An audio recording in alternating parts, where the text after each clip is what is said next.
I can't meditate. It's too hard.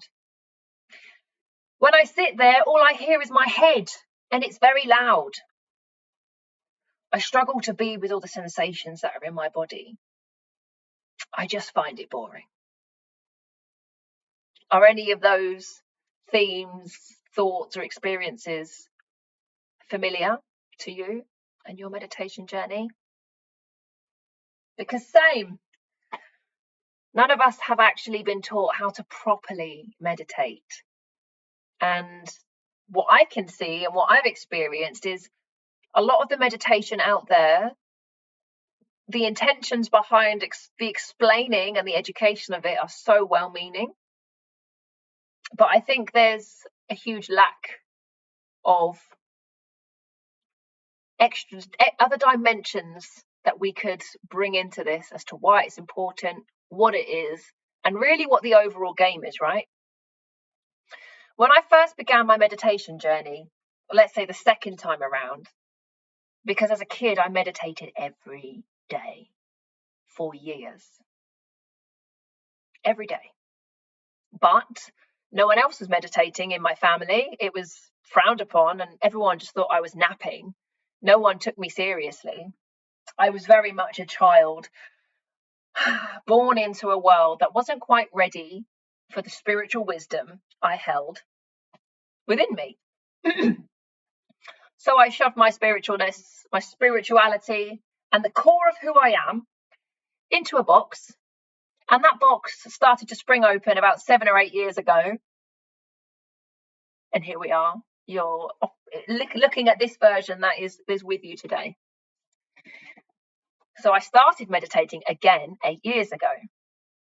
And I was doing it because I wanted some relief from all the confusion, all the pain, all of the suffering that I was in. And it was unguided, it was unsupervised. I had no one holding my hand. I didn't know what I was doing. And actually, in my experience, it actually made the voices in here worse. Because all I was hearing, right, was when you meditate, you can tune in and you can receive guidance, which is true. But the guidance I was receiving, or the guidance I thought I was receiving, coming from above, was actually coming from the programs that were existing inside my ego. So I was sat there and meditating one day, and this voice was saying, you should definitely leave that person that you're with. You should definitely not do that thing. You should definitely, oh, that's definitely true. I got caught up in a loop of my own thinking that I was trying to get out of. So why am I talking about meditation now? Why now? Why is it important? Well, in my other video, as we were talking about the power of programming and the programs that exist up here, and in here, meditation is really the only way out.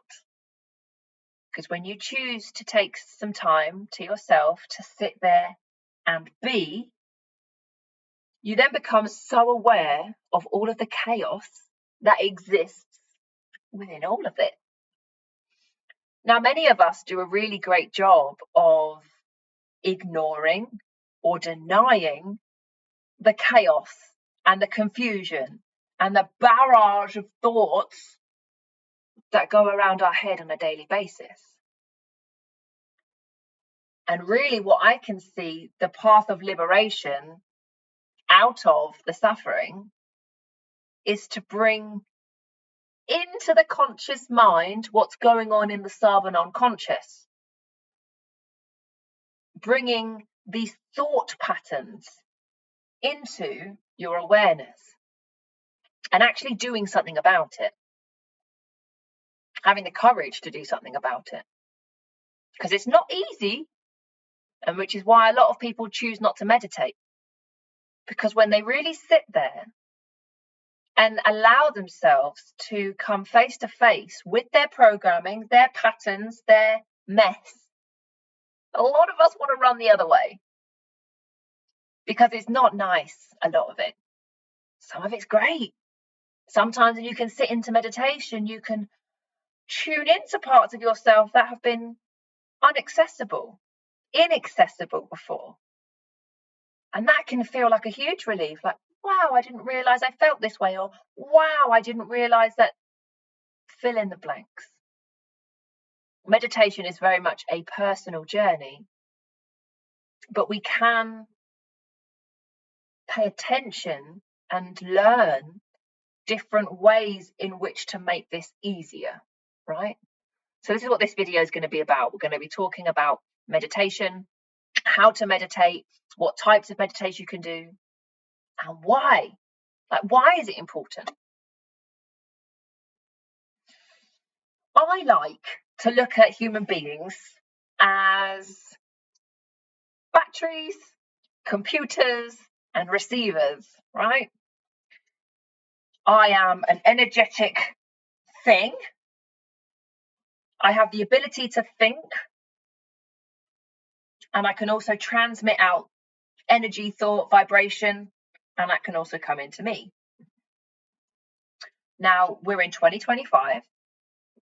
5G is all around. We've got electromagnetic frequencies. I'm surrounded by them right now. I've got a light, I've got my phone, and my computer, which is plugged in, which is broadcasting out all of these different frequencies, which is intermingling with my frequencies, causing change. Now, I think the most empowering thing that we can do as individuals is to take ownership of our frequency. And one more we can do that. In fact, the best way to do that is to meditate. Because it's only when we are truly in meditation that we are present with all that is within us. It's super easy to get swept up in all of these different energies from lights and computers and people. We all know that we can give and receive energy. Have you ever been around that one person and you just leave feeling drained? It's like they've sucked in, attached to you, drained you of your energy, and off they go on their way. And then you spend the next couple of hours, maybe even a couple of days, recovering from that person hoovering up all of that good energy. So it's really important that we clean our battery, clean our computer, sometimes multiple times a day. But for those just starting out on the meditation journey, the most important part of the day that you can meditate initially is right before you go to bed. Considering it being like taking a spiritual shower. You can sit there, quiet, maybe have some nice music on, because sound has a great effect on our being, on our frequency, on our energy. And when you meditate, you can just imagine, and you can even feel, the deeper that you go, or the longer that you do it, and the more disciplined you are with it, you can really feel all of the energies from the day being cleansed and taken away. Have you ever woken up in the morning and it's almost as if what was there yesterday is still there present? Sometimes if it's a good thing, that's great. You can wake up to that feeling of love, the good, the happiness. But if you've been having a challenging time, or you've got members of the family that are having a challenging time, you could wake up straight into that energy and it's like you're fully sucked in and caught within that web.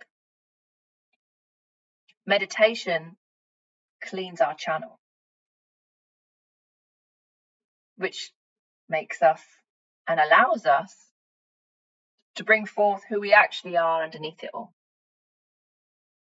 Meditation is the key to understanding and undoing your programming. And like I said before, some of that programming isn't nice. And I'll talk about my own experience right here, right now. When I first started meditating 8 years ago,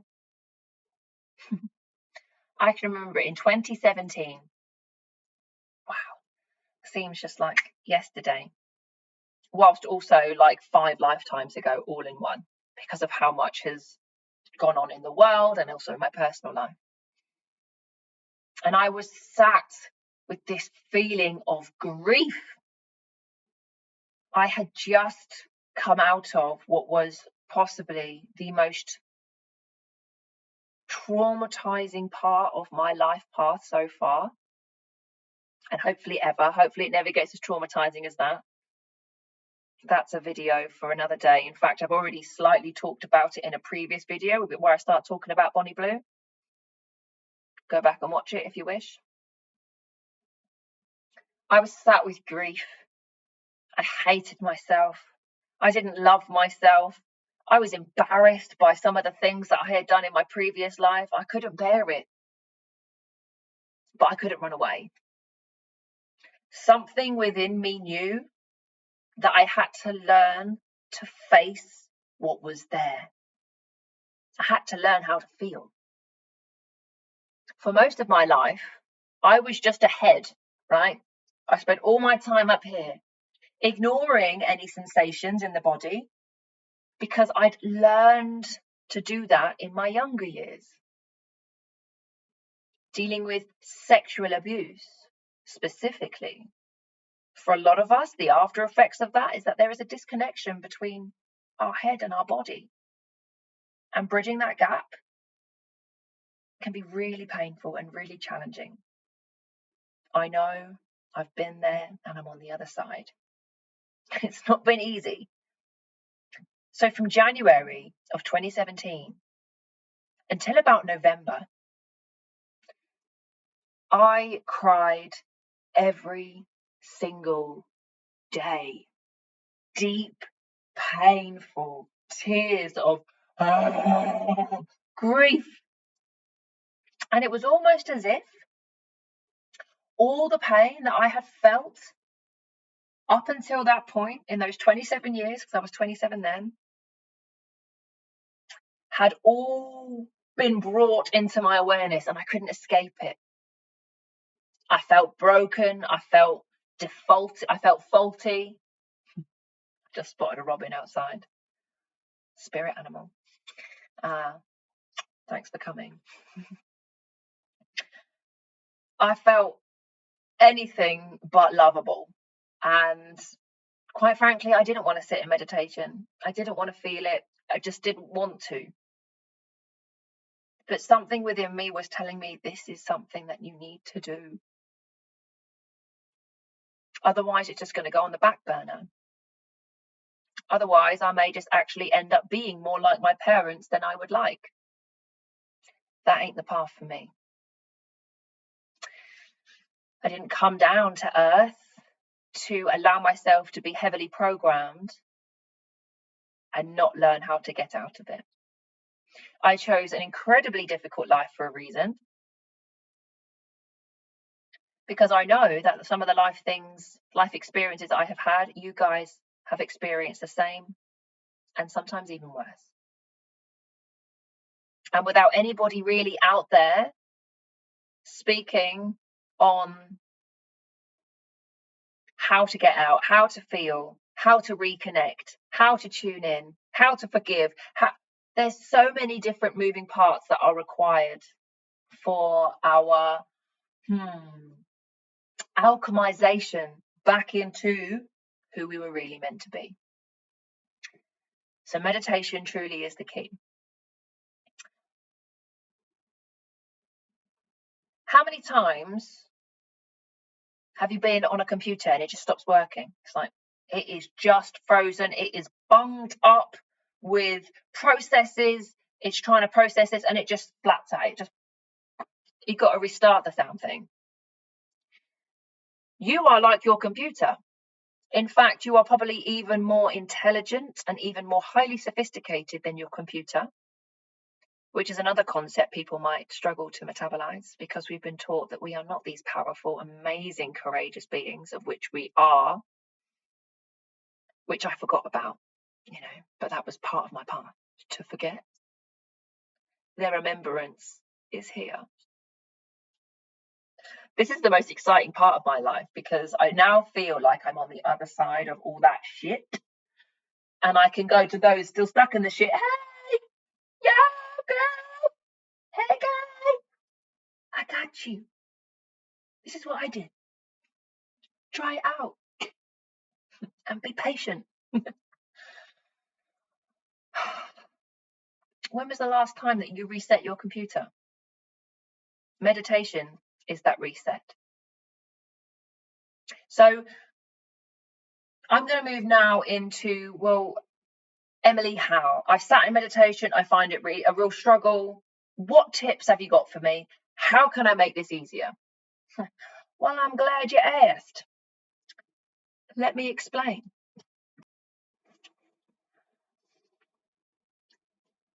One of the best things that you can do to support your own meditation practice, and I highly suggest sitting upright. Why? Well, you've got your spine.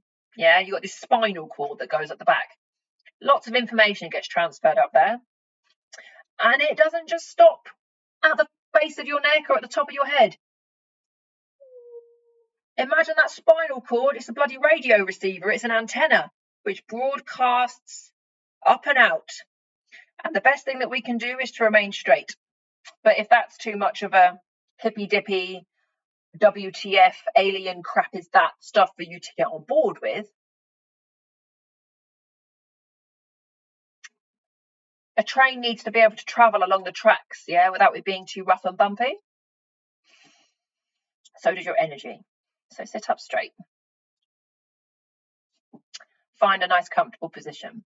If it's easier, support your back. It's going to be difficult for somebody who is starting out on meditation, maybe to keep themselves upright. So put yourself against a wall. It's my flute. Maybe put some pillows behind your back. If you're meditating in bed, support yourself with your pillows like I do. Legs crossed or uncrossed, it's up to you.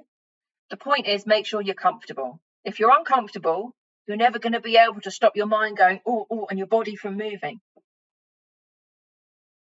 And first of all, just become aware. You don't need to be going deep into a meditation and opening your third eye and having all of these profound experiences. That's super advanced. I'm not even there yet, because it takes time to go beyond the programming. You get me? My suggestion at first is just to become aware of everything. You might become aware of a voice that you haven't really heard before. That is an absolute nag. You might also become aware of a voice that's really compassionate that you've not been able to hear before because your inner critic is too loud. I personally like to keep a book next to me, a journal, so that I can write things down as they come up. You don't have to meditate for 30 minutes non-stop in order for you to receive the benefits. Quite often for myself, my meditation is done in bits, because I'll be there breathing, and then, this idea comes up. This memory comes up. Oh my God, there's a voice inside, and it's the writing actually helps it to get out. Writing can be, and I'm going to do another video on journaling a bit further down the line, because that will also support you and your programming, and the removal of it and understanding of it and the liberation of you, the soul, caught behind this programmed meat suit. So keep a journal, a piece of paper, if that feels good. Because sometimes it can be overwhelming, right? Sometimes I can be overwhelmed. I can be in meditation. Nothing is coming. Nothing is being said. It's quite nice actually when those days are there. But then sometimes, because I've given my mind, imagine your mind's like this, and eventually that then settles down. The frequency slows down enough so that stuff on the inside can come up. And that's often what people run away from. Because oftentimes the stuff that comes up is icky. It doesn't feel good. I want to avoid it. But you're only running from yourself. The stuff that comes up isn't you, but it's inside you and it's inside your experience. Run from it all you wish. You'll be going round in circles. And you may well progress in life, but the same themes are going to follow you. So if you want to make change in your life, being able to sit with the totality of all the madness is a skill you're going to want to harness moving forward. There's a part of me that I wish I embarked on this channel back in 2017 when I wanted to. Because I believe that, well, now I'd be 6-7 years in. The content on here would be a lot more than just 8 videos. Might even be making a buck or two off it. But unfortunately, or fortunately, I had programs in the way preventing me from what my soul was calling me to do. Anyone else feel that way? You're like, I really want to do the whatever it may be, but is preventing me. Again, none of this is you. These are just your programs. And meditation is the key to liberation. Okay? So just becoming aware of the thoughts, becoming aware of your sensations. And that's all you need to do is bring awareness. Now, I warn you, by going on this journey, you will become more self-aware, which has its pluses and its negatives initially. Now, self-awareness ultimately is a beautiful thing. If you're self-aware, you are not trapped within the limitations of your fixed mind view. You're able to see everything, that person's point of view in this, and I can see where I was to play, and that can also be quite challenging, right? Because then you can start to see, I was manipulative there. I was embarrassed there, and I had all these coping mechanisms. And it's learning to become aware without attaching to the stories that then will be triggered as a result. So meditate, just become aware. And you think, well, I can't become aware because the voice is so loud. Well, here is this one last final piece of this video. This is what I use, and it is what a lot of people use, which is really quite transformative in your meditation practice. So you're sat there, your back is straight, and you're breathing. I've got to do the shopping. Oh my God, my car. Oh my God, my kids. Don't get stressed out like, I'm trying to shut you up, brain. Don't shut the brain up. It doesn't need to be shut up. It's actually there to help you.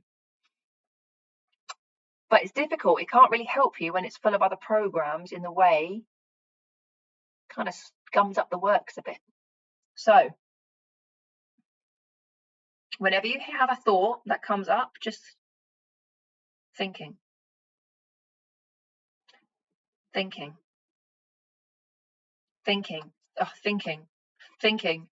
That's okay. What this will do, it will start to create a shift. You'll become so aware of the thinking that the thinking will slow down. And the main point of this is to increase the gap in between your thoughts, so that new information can come in. if we're constantly governed by our thoughts, thinking our thoughts, and our body is responding to our thoughts, you can see how we're trapped in this loop. Which is why we have an epidemic of mental health at the moment, because no one has been told how to disconnect and reattune to who they are inside. And everybody chooses to become victimized by it. No judgment. I was victimized by my mental health for the longest time because it felt like a prison sentence. And it is. You are locked within the prison of the mind. And unfortunately, the institutions that are around at the moment aren't really as supportive as we need them to be, because they are missing out on the biggest part, which is no one is taking in the aspect of the soul. And this is the part where I speak from. I'm a soul that chose to come on into this life to experience unthinkable traumas which are very common on earth. And I've also come here to explain to you how to get yourself out of it. I am not a guru, I am just a soul that remembers, and I'm here embarking on my mission. And I'm encouraging you, inviting you, tempting you with the path of liberation and empowerment out of the structures that keep you stuck, both internally and externally. I'm going to leave it there for today. If you've enjoyed anything that I have spoken about today, I'd love your comments. I would love your feedback. And if anything doesn't really make sense, please pop it in the comments. There might be somebody else out there that might have a similar question, a little, annoyance by something in the video. Unless it's spoken about, unless I know about it, I can't do anything about it. So let's join together in community and support each other in this path to liberation. May you start to enjoy your meditation. Please let me know how it goes. I'll see you next time.